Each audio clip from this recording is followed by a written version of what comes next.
Welcome friends. In this video we are going to do a summary part, a very short summary of unit number 1. Okay.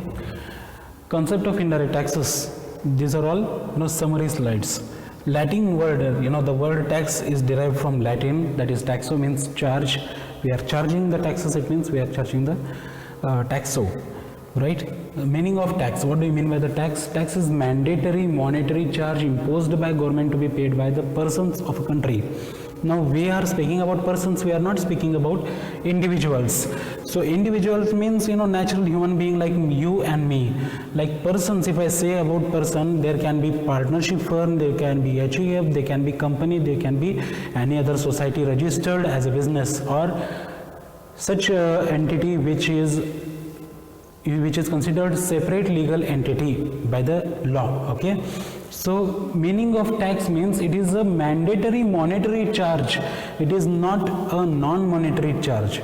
It is a mandatory monetary charge imposed by government. Who should impose it? Government will impose it, and to be paid by the persons of a country. As an institution, company cannot charge you taxes. Friends, company cannot charge you taxes. Government will charge you taxes.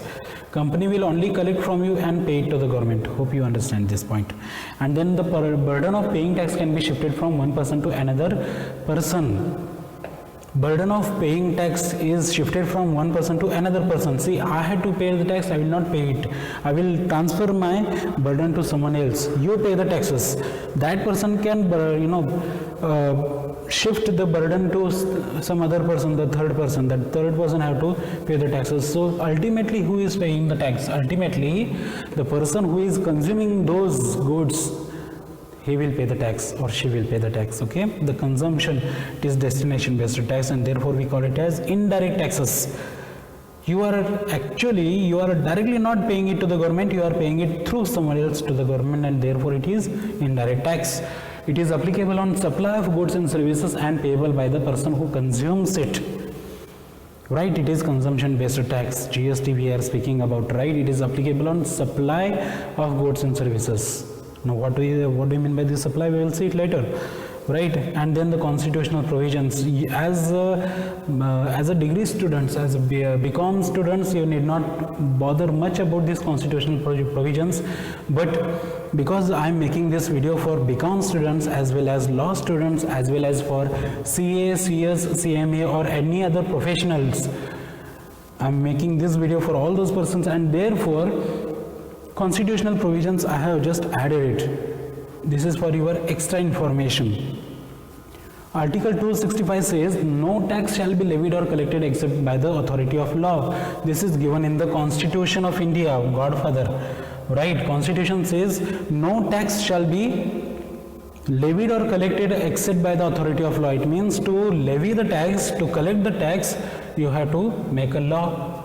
And that law, who can make it? Parliament can make it at the central government, and state government can make law at the state extent or the scope of state. Right? Laws are created by the parliament at central government level and state legislature at the state government level. Okay, they can prepare the law to levy and collect the taxes. I am only speaking about the taxes. Article 245 states that the scope of extent of applicability of the acts. Right? So what is that scope? If the act is prepared by the parliament, it is applicable to whole of India. Now what is the whole of India? This is also defined in the Customs Act. Now what do you mean by this India? India and its territorial region, everything is defined, and it is defined in Customs Act. We are referring to that act itself. State government, if state government is preparing the law, then within that the political boundaries of state, that act will prevail, that act will be made applicable. Okay, so what do you mean by this? State government, if a state government is preparing a tax, it is not applicable on other states. If Karnataka state levies and collect the taxes, if Karnataka state government levy and collect the taxes, it can do only in Karnataka. It cannot do the same thing in Maharashtra. Maharashtra government is there, it will look after it. Right मेरे घर में मैं ही खाना खाऊंगा, आपके घर पे आप खाना खाओ, इतना ही है, right. Article 246 Constitution defines matters on which central government or state government would make laws or both. Article 246 of Constitution defines this, right. This is how union list, state list or concurrent list take birth. Now what do you mean by this? See, Constitution has defined which are such things central government will look after, which are such things state government will look after, and which are such things where state government and central government both will look after. Now there are disputes. See, if Karnataka state, Maharashtra state, Tamil Nadu, Telangana, Rajasthan, Gujarat, Madhya Pradesh and many other states, if all these states make different law for taxes, central government, if it feels like whole of India is not united as one and there is very hodgepodge, there is very mess up in the taxation regime, then central government will take the step and it will reorder all the states to make such a law which is applicable evenly throughout India. It has that power. Right, the best example is Motor Vehicles Act. Right, in last year you might have heard, in 2019 some states had were started imposing very heavy taxes. It was given by the central government, but in Karnataka that fine was reduced. In Maharashtra that fine was even reduced more. Right, so state government and central government both will look after in which list it will do that in the concurrent list. If there is a matter of which only state government will look after, then that is the state list. If there is a matter which only union central government will look after, is the union list. Okay, and all three can be found in 7th schedule of Constitution. There are 7 schedules and 7th schedule is for the lists. Okay, all these lists will be found in this list, right. Laws passed by parliament is applicable to all the states. Look at this point. Laws passed by parliament, central government, is applicable to all the states and union territories also. Okay, central government must help state government to execute laws that is passed. If any law is passed in parliament, then central government must help the state government in executing that law. Like GST only. GST is a central government's act. It was discussed in the parliament. Now to execute that act, central government has to help the state government. Right? This is given in the Constitution itself. If any state government does not accept it, if any state government does not accept the law that is passed by the parliament, then president has the power to look after, then president's rule is applicable in that state. The best example is CAA, Constitution Amendment Act, Citizenship Amendment Act, CAA. Now what had happened in 2019 December and January, you know that. Now there was a citizenship amendment bill and there were many Rohingyas and many other people who have already migrated from other countries to India. They had no document of being citizen of India. Then there was a problem. This all had happened because of CAA. Central government had already passed it, but there was a rage in some states, in some eastern states of India. I will not name them. Right? Now, if that state government had not accepted, let us assume if that state had not accepted the CAA, then president has the power to make the presidential rule in that state, barring the state government. Understood? Fine. Now we will go ahead. Concurrent list does not include taxation matter. There are 3 lists I told you: union list, state list and concurrent list. That concurrent list does not have anything that is related to taxation matter. So taxation matter is already there in state list and union list. Other 2 lists include that. Okay. Examples are given. Entry number. entry, what do I mean by this entry? Serial number, okay, serial number. In that list, if I say the list, there will be the items in it, and all those are serially numbered. So we call that serial number as entry number in constitutional language. Entry number 82 is for income tax, entry number 84 is excise duty, entry number 51 is for, see, state list. In state list, entry number 84 is state excise duty, and in state list itself, entry number 54 is for value added tax, right? So this is how we will get the information related to taxation in that part. Okay, sir, what is, you have not mentioned the concurrent list over there, you will see. Just now I have given you example. Concurrent list has, see, citizenship, I mean, which the example which I have given, citizenship is a matter of central government. State government have no power, nothing, which is not given by the constitution itself. Now, Motor Vehicles Act, if I speak about Motor Vehicles Act, state government can also make the law, central government can also make the law. Motor vehicles. So that is the, so therefore that is added in the concurrent list. One more example let me give you about education. See, education itself, we have state universities and we have central universities, and also we can also say about the board, the PUC board or high school board, school boards. CBSE you might have heard, right? So CBSE is what? Central board. Similarly we have state boards also, right? So that is a matter of concurrent list. Article 246A, which is amended, Article 246A gives the power to central government and state government to make laws for collecting taxes on supply of goods and services. See, this article gives power to central government and state government only. This does not give power to local governments.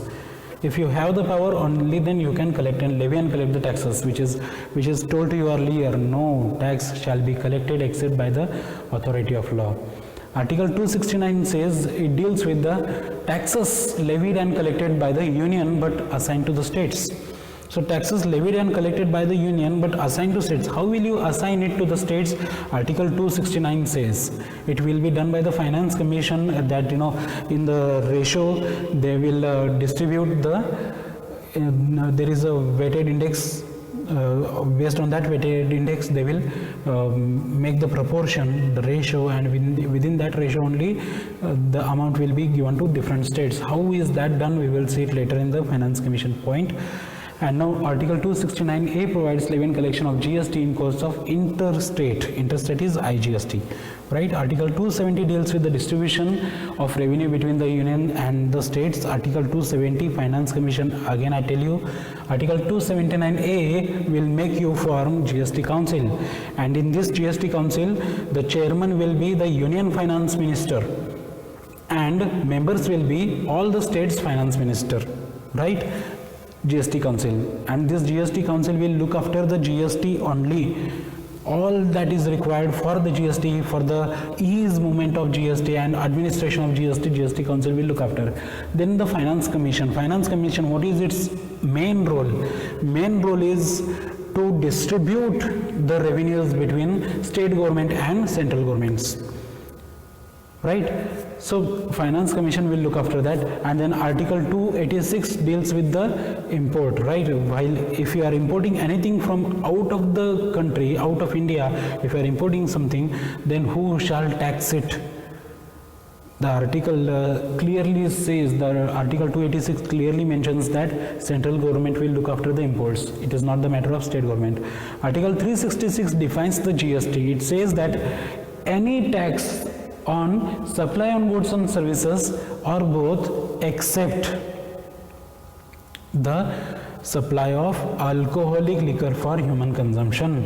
This is the definition of GST. What is the definition of GST by Article 366? Any tax. They do not specifically say excise duty or sales tax or this tax or that tax. They only say any tax that is on supply of goods and services will be called as GST, goods and services tax.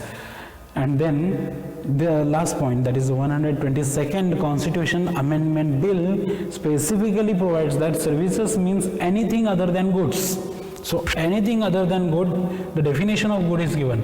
Anything other than good is considered as service, right? So this was given in Constitution Amendment Bill 122nd point.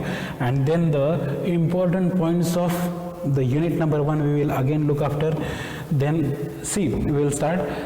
Dual model of GST is implemented in India. We have adopted. If you want to have the additional knowledge, let me tell you. The model of GST which we have adopted is of Canada. Okay, and now revenue is shared between central government and state government. Dual model, right? Revenue is shared between central government and state government. And then GST is modified version of VAT. Earlier we had value added tax, and now we have GST. It is just the next version, modified version, which is well developed. GST enables fast and reliable compliance procedure at lesser cost. Right, very fast compliance procedure and very fast refund procedure is there in the GST itself. And GST nullifies the cascading effect, which is very, very, very important point. GST nullifies means where GST almost makes it zero for cascading effect. Tax on tax is not applicable, is not available in the GST. Complete taxation system. This GST is a complete package of taxation.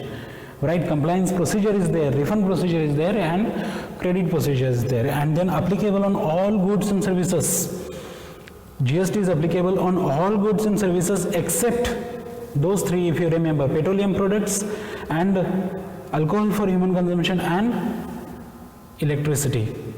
Right, so those goods and negative listed services, Schedule 3, Section 7 of CGST Act 2017. I am telling you the point where negative list of services are listed. Schedule 3 that states, yes, these are the things where GST is not applicable. Okay, that is the negative list. And then existence of threshold limit. Threshold limit is there. I told you about 40-20. Okay, 40 for all the normal. I am speaking only about the normal states. If your overall aggregate turnover is more than, 40 lakhs, then GST is applicable. Then you have to take registration in GST and start paying GST. If you are giving the services, if you are supplying the services worth more than 20 lakhs in one financial year, and that you are crossing, and there you are crossing threshold limit, you have to take the registration in GST and you have to start paying the GST. For more information, you can watch my video on aggregate turnover. Okay, you can watch my video on aggregate turnover. I have spoken about this threshold limit only. Section 2, subsection 6 of CGST Act 2017. And then reverse charge mechanism, Section 9, subsection 4 and subsection 5. Reverse charge mechanism, I have told you, if you are availing the services from a unregistered person, you are registered in GST, but if you are availing the services, if you are availing the goods from the unregistered person, on behalf of that person you have to pay the taxes to the government. This is reverse charge mechanism. And the last point is GST is not applicable on 3 goods. Okay, the same thing I am repeating again. Same point is repeated. GST is not applicable on those 3 goods. So only these 3 goods. Are there not any other goods? Yes, there are many other goods also, like agricultural goods. Agricultural goods are kept, you do not get, you need not pay GST, right? But if you are eligible to pay the taxes, like aggregate turnover is more than that, then you have to start paying your zero returns. You have to start filing your zero returns in GST, so that you will get all that credit, okay, that you have paid on the taxes. So this is all about the summary. Unit number 1, unit number is finished as per Rani Chennamma University, Belgavi. Okay, in my next video we will start with the unit number 2. Until then, stay safe, stay home. Thank you.